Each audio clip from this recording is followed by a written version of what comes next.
Sometimes I wryly joke that in 1947, the United Nations let it slip that it supported the establishment of a Jewish state, and it has spent all the years since trying to walk that back. We will never understand UNRWA unless we understand that it's first and foremost a Palestinian organization. I sometimes say that if you want to understand UNRWA, think about an airplane, which is a lovely machine until it gets hijacked and flown into a building. In the same way, UNRWA, like Adi described, started with the best of intentions to settle Arab refugees from the war, was hijacked by the Arab refugees themselves to become a purely Arab-Palestinian organization for the singular cause of ensuring that the Jewish state knows not a day of peace until it is undone. This is what UNRWA is. It has a thin layer of Italians and Swiss with beautifully cut suit who ask for money, because it's very difficult to give money to a Palestinian who will tell you from the river to the sea. It's much easier to give it to a nice-speaking Italian. So what do? UNRWA is a classic case of you get what you pay for. So we need to make sure that we pay for something else.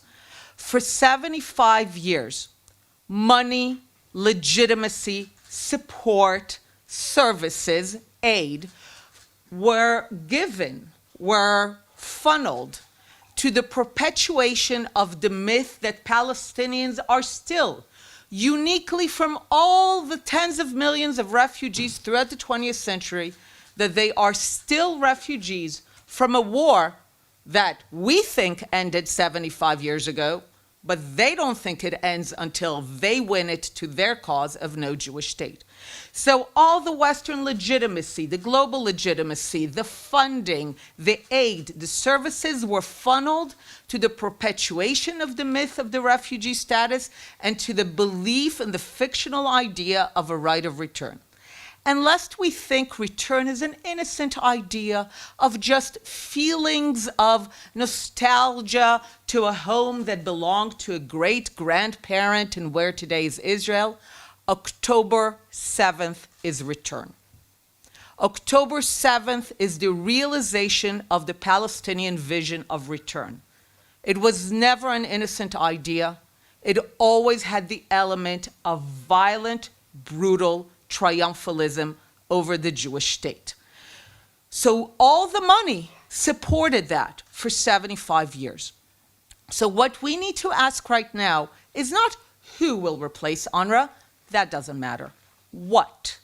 What will replace UNRWA? And what needs to replace UNRWA is any mechanism that only funnels legitimacy, support, money, aid, to those who are taken off UNRWA's rosters, those who are no longer registered as refugees, those who sign and make it clear that they understand that they're not refugees and that they possess no such right of return. Only then can something be built.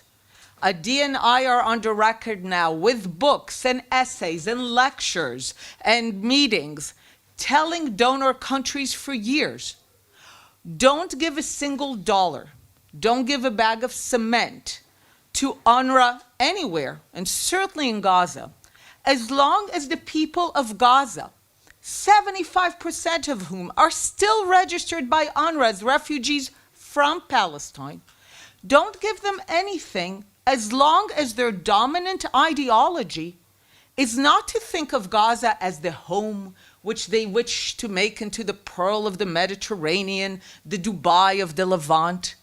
As long as their ideology is to literally use Gaza as a launch pad to liberate Palestine from the river to the sea, Adi and I are on record as telling donor countries, you are guaranteed that all your money, your aid, your bags of cement will go into turning Gaza into a highly effective war machine in order to exercise the brutal vision of return.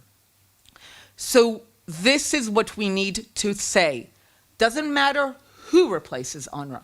What? Reverse the equation. legitimacy, money, aid, services will flow only to individuals who have been stricken off UNRWA's rosters, if it still exists, and who themselves testify that they understand that they're not refugees, that they do not possess a right of return, and they have no intention of liberating Palestine from the river to the sea. And I want to end with one thought. October 7th should put an end to the notion of the poor Palestinians, the ones who constantly need aid, money, support. The Palestinians are a highly capable people. October 7th required years of planning, massive investment in infrastructure, strategy, discipline, vision, a perverse vision, but vision. The Palestinians are not an incapable people. They are a people with terrible priorities. For a century, they decided to devote all their substantial capabilities not to building something for themselves, but in order to destroy the Jewish state. And as long as this is their ideology, anyone who gives them any kind of funding, aid, and legitimacy is guaranteed that this will be funneled to the destruction of the Jewish state and to continued war.